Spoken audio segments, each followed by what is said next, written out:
क्या होने वाला है, ये फैसला चंद घंटों में अदालत आपके सामने ले आएगी। इस मुल्क का मुकद्दर, इस मुल्क की तकदीर, इस मुल्क में आने वाले वक्त में क्या होगा, ये सब इस वक्त अदालत के हाथ है। क्योंकि अदालत का फैसला आने वाला है, उस पर तो मैं कोई तबसरा नहीं करूंगा, लेकिन आपके लिए और आपके तवस्सुत से अवाम को और उसी तवस्सुत से हमारा जो मुकदमा है मैं अवामी अदालत में रखना चाहता हूं। आज उस सिलसिले में मैं सिर्फ आपको एक कहानी सुनाऊंगा। आज से 85 साल पहले एक मुल्क था।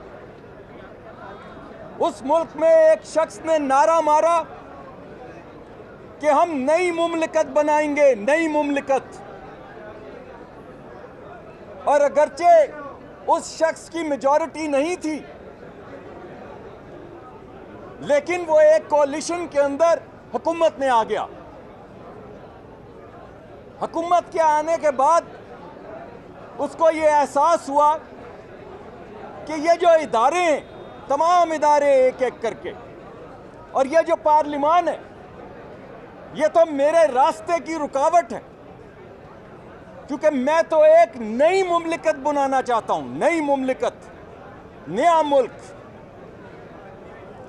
तो उसने सबसे पहले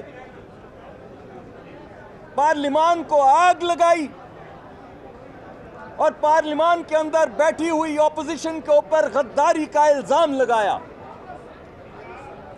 और गद्दारी का इल्जाम लगाने के बाद उनसे वोट देने का हक छीन लिया 85 साल पहले।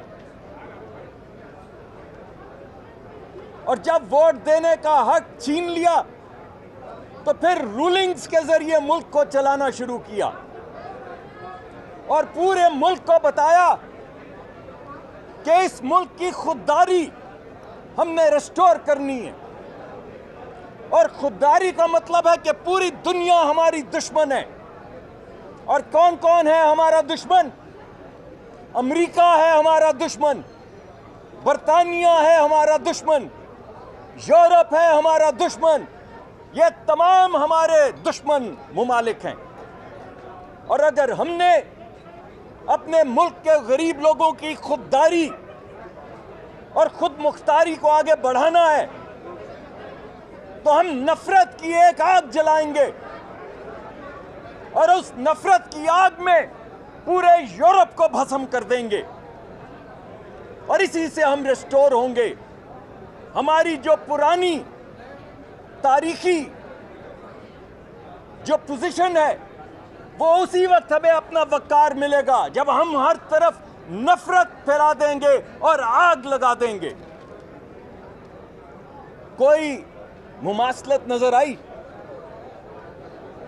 कुछ नजर आया कि इस नए पाकिस्तान में एक दावा किया गया कि नया पाकिस्तान बनाएंगे, लोगों की खुददारी और खुद मुख्तारी को रिस्टोर करेंगे। ये पार्लियामान के अंदर गद्दार बैठे हैं, इनसे इनका हक छीनेंगे वोट देने का और रूलिंग्स के जरिए मुल्क चलाएंगे और हर एक को बाहर निकल के बताएंगे कि नफरत है वो चीज जिसके जरिए हमारी रियासत नया पाकिस्तान, नए नक्शे पे नया पाकिस्तान एक नफरत के जरिए आएगा। सब हमारे दुश्मन है मां सिवा मेरे। ये आइन हमारा दुश्मन है, ये पार्लियामान हमारी दुश्मन है, ये ऑपोजिशन हमारी दुश्मन है, ये अमेरिका हमारा दुश्मन है, ये यूरोप हमारा दुश्मन है, ये नेटो हमारा दुश्मन है, सऊदी अरेबिया हमारा दुश्मन है, चीन हमारा दुश्मन है, मलेशिया हमारा दुश्मन है, तुर्की हमारा दुश्मन, कभी एक के साथ कभी दूसरे के साथ। जानते हैं ये मुल्क कौन सा था? ये मुल्क था नाज़ी जर्मनी।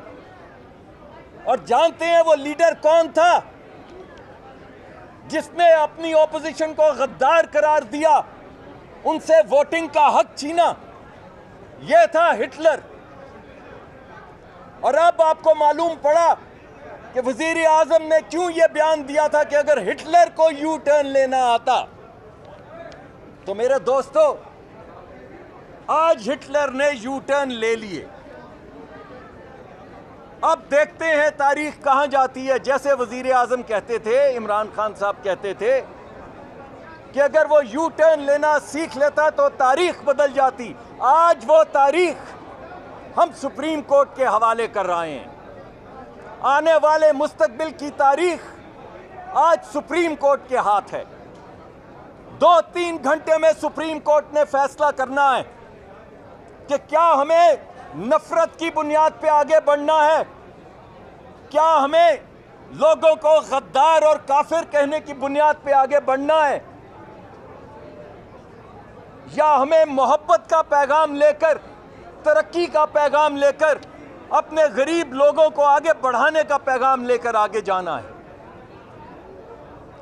नफरत, गाली, नफरत हर जगह पे। मैं सोचता हूं कि वालिए मदीना सल्लल्लाहु अलैहि वसल्लम, सोचता हूं कि उनकी तरफ देखकर पूछूं कि वो होगी रियासत मदीना जिसमें अगर कोई औरत रेप हो तो वजीर आजम कहें कि अगर खवातीन कपड़े अच्छे ना पहने तो मर्द बेचारे क्या करें। यह है रियासत मदीना, यह है रियासत मदीना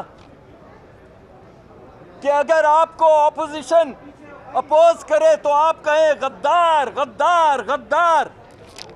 यह है रियासत मदीना, यह है रियासत मदीना कि अगर गरीब माँ की आंखों में आंसू हो क्योंकि अपने बच्चों को वो खाना नहीं खिला सकती महीने के आखिर में, तो वजीर आजम कहें कि मैं यहाँ पे क्या आटा चीनी की कीमत घी की कम करने आया था, मैं तो एक इनकलाब, नया पाकिस्तान जैसा नया जर्मनी था वो बनाने आया था। मुझसे आटे का भाव पूछते हो, अपने आंसू साफ करो।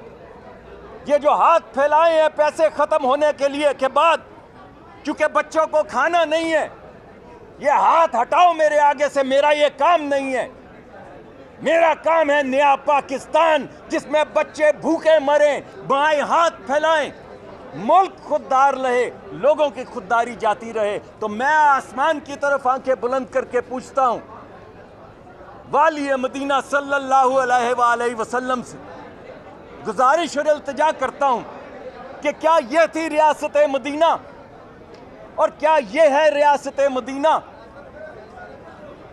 कि खान साहब जो चाहे वो हो, जो खान साहब को अपोज करे वो या काफिर या गद्दार।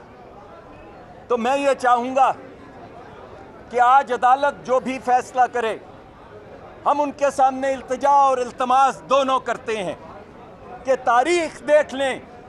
आपने आज बड़े अच्छे सवालात पूछे, आपने अवामी मुकदमे के मुतल्लिक पूछा, अवामी मुफाद के मुतल्लिक पूछा। तो मैं कहूँगा कि जर्मनी की तारीख देख लें, हिटलर की तारीख देख लें, उसके नताइज देख लें और फिर फैसला कर लें कि आइन के मुताबिक इस मुल्क को चलना है। अगर फैसला गलत था तो उस गलती से पहले जो पाकिस्तान था वही है आज पाकिस्तान। तो हम बड़ी उम्मीद लगाए बैठे हैं, पूरे मुल्क की नज़रें जो हैं इस आलीशान इमारत और उससे ज़्यादा बड़ा जो इस वक्त हमारे मोहतरम जज साहिबान बैठे हैं उन सब के हवाले है इस मुल्क का आइन और इस मुल्क की तकदीर। और हम ये चाहेंगे कि जो भी फैसला आए वो फैसला अमन का हो, वो फैसला मोहब्बत का हो, वो फैसला गुर्बत कम ख़त्म करने का हो, वो फैसला गरीब आदमी का हो।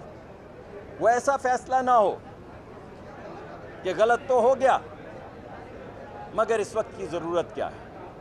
बहुत बहुत शुक्रिया।